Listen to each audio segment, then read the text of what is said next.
வணக்கம் நண்பர்களே. இன்னைய வீடியோ ஒரு பூச்செடி வளர்ப்பு பற்றினது தான். நம்ம கண்ணையும் மனதையும் கவரக்கூடிய ஒரு அழகான பூச்செடி. மாடி தோட்டத்தில் வளர்க்குறதுக்கு ஒரு அருமையான செடி. தேனீக்கெல்லாம் அதிக அளவில் ஈர்க்கக்கூடிய ஒரு அருமையான பூச்செடி வளர்ப்பு பற்றி தான் இந்த வீடியோவில் பார்க்க போகிறோம். அது என்ன பூச்செடி அப்படின்றத வீடியோக்குள்ளே போய் பார்க்கலாம் வாங்க. இந்த செடியோட பேர் காமனாக ஸ்ரீலங்கன் ஜாஸ்மின் சொல்லுவாங்க. இதோடைய சயின்டிஃபிக் நேம் வந்து ரைட்டியா ஆன்ட்ரி டிசென்ட்ரிகா. ஸ்பெல் பண்ணுறதுக்கு கொஞ்சம் கஷ்டமாக தான் இருக்கும். ஸ்பெல்லிங் வந்து மேலே கொடுத்துருக்கேன். இதை வந்து நல்லா பார்க்குறதுக்கு வெள்ளை கலரில் அழகாக ஒரு ஷைனிங்காக இருக்கிறதுனால ஸ்னோஃப்ளேக் ஜாஸ்மின் கூட இந்த செடிக்கு இன்னொரு பேர் உண்டு. இந்த செடி வந்து ஒரு குத்துச்செடி வகையை சார்ந்தது தான். ரொம்ப ஹைட்டெல்லாம் போகாது. மிஞ்சி போனால் ஒரு 3 அடி ஹைட்டுக்குள்ளே தான் இருக்கும். என்னுடைய செடி இப்போ வாங்கி ஒரு 3-4 மாதம்தான் ஆகுது. ஆனால் பூக்கள் வந்து எப்பவுமே இதில் இருந்துகிட்டே தான் இருக்குது. நான் வாங்கிட்டு வந்ததுலேருந்து இன்னை வரைக்கும் அட்லீஸ்ட் 2 பூவாவது இல்லாமல் இருக்காது. அடுத்தடுத்து சின்ன செடியிலே மொட்டுக்கள் வச்சு பூக்கள் வந்து தினமுமே பூத்துக்கிட்டே தான் இருக்குது.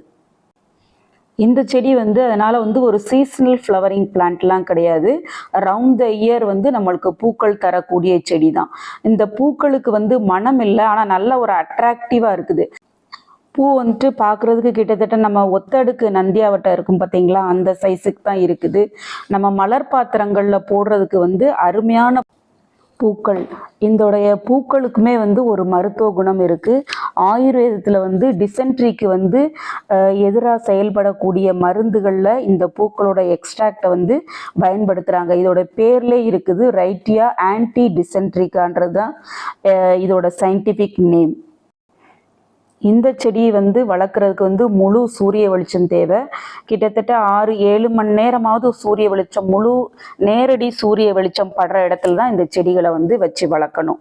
தண்ணீர் வந்து கண்டிப்பாக தினமும் ஊற்றணும். அந்த இது மண் வந்து காய விடாமல் எப்பவுமே அதில் வந்து ஒரு ஈரப்பதம் வந்து இருந்துக்கிட்டே தான் இருக்கணும். ஒரு நாள் தண்ணி விடலைன்னா கூட அந்த செடி வந்து இலைகள் வந்து அப்படியே ட்ரூப் ஆயிரும். இந்த செடி வளர்க்குறதுக்கு மண் கலவைன்னா மண் கலவையில் வந்து எப்பயுமே ஒரு ஈரப்பதம் இருக்கணுன்றதுனால 2 பங்கு தோட்டத்து மண், 1 பங்கு கொக்கோ பீட், கொஞ்சமாக ஆற்று மணல், அதுக்கப்புறம் 1 பங்கு மெனியூர் சேர்க்கணும். அது காஞ்ச மாட்டுச்சாண உரமாக இருக்கலாம், ஆட்டுச்சாண உரமாக இருக்கலாம், அப்படி இல்லைன்னா வெர்மி கம்போஸ்ட், எதுனாலும் 1 பங்கு சேர்த்துக்கலாம். கொஞ்சம் வேப்ப மண்ணாக்கு இந்த வேர் அழுகலை தடுக்கிறதுக்கு. இந்த மாதிரி ஒரு மண் கலவையில் தான் நான் இந்த செடி நட்டு வச்சுருக்கேன். கிட்டத்தட்ட 4 months அப்படி தான் ஆகுது. ஃபஸ்ட்டு கூட சின்ன செடியாக தான் இருந்தது. இப்போயுமே வந்து ஒரு மீடியம் சைஸ் செடியாக தான் இருக்குது. ஆனால் பூக்கள் வந்து எப்பயுமே இருந்துக்கிட்டே இருக்குது. இதோட மொட்டு பார்த்திங்கன்னா நம்ம முல்லைப்பூ மொட்டு மாதிரி இருக்குது. முள்ளரும்புக்கு மொட்டு இருக்கும் பார்த்தீங்களா, அந்த மாதிரி இருக்குது. ஃபெர்டிலைசர் வந்து இந்த செடிகளுக்கு வந்து முதல்ல நான் இந்த காஞ்ச மாட்டுச்சாண உரம் தான் பாட்டிங் மிக்ஸில் சேர்த்துருந்தேன். அதுக்கப்புறம் ஒரு 2 months கழிச்சு தான், செடி வச்ச உடனே எப்பயுமே உடனே வந்து இம்மிடியேட்டாக வந்து நம்ம வந்து உரங்கள் கொடுக்கவே கூடாது. அந்த செடி வச்சு நம்ம அதுலேருந்து புது தளிர்கள் வந்த பிறகு தான் நம்ம வந்து உரம் கொடுக்கவே ஸ்டார்ட் பண்ணணும். அப்படி நான் வந்து ஒரு 1-1.5 மாதம் கழிச்சு தான் மறுபடி ஃபெர்டிலைசர் கொடுத்தேன். நான் வந்து அப்போ ஃபஸ்ட் டைமாக வந்து ஆர்கானிக்காக தான் கொடுத்தேன். நம்ம வீட்டிலேயே ரெடி பண்ண முட்டைத்தோல் உரம் இருக்கும் பார்த்தீங்களா, அதுதான் கொடுத்துருந்தேன். அதுக்கப்புறம் இப்போ ரீசெண்டாக தான் ஒரு 2 weeks பிஃபோர் தான் வந்து நான் டிஏபி போட்டேன். டிஏபி போட்ட பிறகு நல்ல ரிசல்ட் இருக்குது. பூக்கள் வந்து அதிகமாக கொடுக்குது. பூச்சி தாக்குதல்னு இது வரைக்கும் வரல. பூச்சி தாக்குதல் வந்தேன்னா வேப்பெண்ணெய் கரைசல் கொடுக்கலாம். அப்படின்னா ஹெவியாக இருந்தேன்னா எக்ஸோடஸ் 1 ml 1 லிட்டர் தண்ணியில் கலந்து இலைகள் மேலே ஸ்ப்ரே பண்ணி விடலாம். இந்த செடியை வந்து ஸ்டெம் கட்டிங் மூலமாகவே வந்து நம்ம ப்ரொபகேட் பண்ணலாம். இதில் ஒரு குட்டி செடி இருக்குது பார்த்தீங்களா, நான் ப்ரொபகேட் பண்ணணும்னு பண்ணலை. வாங்கிட்டு வந்த புதுசில் இந்த ஒரு ஸ்டெம் வந்து ஒடிஞ்சிருச்சு.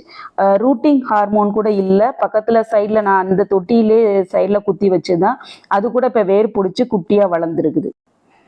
இந்த சிலோன் ஜாஸ்மின் செடி வந்து நான் லோக்கல் நர்சரியில் கிடைக்குதா என்னன்னு தெரியல. நான் ஆன்லைன் செல்லர் மூலமாக ஒரு கேரளா ஆன்லைன் செல்லர்கிட்ட இருந்து தான் வாங்கினேன். லோக்கலில் நர்சரியில் கிடைச்சதுன்னா வாங்கி கண்டிப்பாக வீட்டில் வளருங்க. மாடி தோட்டத்தில் வைக்கிறதுக்குமே ரொம்ப பெஸ்ட்டானது. நல்ல ஒரு தேனீக்கள், வண்ணத்து பூச்சிகளை எல்லாம் நல்லா அட்ராக்ட் பண்ணுது இந்த செடி. ரேட்டு வந்து ஒரு 60 ரூபாயிலேருந்து 100 ரூபாய்க்குள்ளே தான் சொல்லுவாங்க. மீடியம் சைஸ் செடினா வந்து ஒரு 80 rupees அந்த மாதிரி சொல்கிறதுக்கு வாய்ப்பு இருக்குது. சரி நண்பர்களே, இந்த கண்ணை கவரக்கூடிய சிலோன் ஜாஸ்மின் செடியோடைய வளர்ப்பு மற்றும் டிப்ஸ்லாம் உங்களுக்கு பிடிச்சிருந்ததுன்னா மறக்காமல் என்னோட சேனலை சப்ஸ்கிரைப் பண்ணி பெல் ஐக்கானையும் எனேபிள் பண்ணிடுங்க.